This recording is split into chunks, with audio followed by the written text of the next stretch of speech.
Chapter 5टा भितर समाधान को हमें उसावली करबा ठीक है।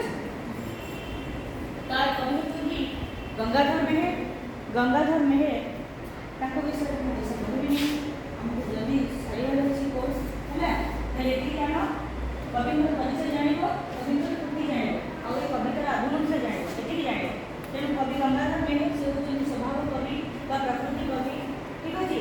इंग्लिश रे जेनि हमर वर्ड्स जेनि हमर हां सेमिति ओडिया रो वर्ड्स होचन गंगाधर मेहेर तेनु से जन्म होइले कोठी बरगढ़ जिल्ला बरगढ़ जन्मग्रहण करथिले गंगाधर मेहेर। तेणु से अनेक गुड़िया काव्य कविता लिखि ओडिया साहित्य को समृद्ध कर आज ओडिया साहित्य जो समृद्ध होती है ओडिया साहित्य को आज वृद्धिमान कर गंगाधर मेहेर। तेणु गंगाधर मेहेर आज आम जाना कौन कौन से लिखिं तपस्विनी प्रणय बल्लरी विजक पद आदि विभिन्न कविता से लिखिं अर्धकारी कविता कल्लोल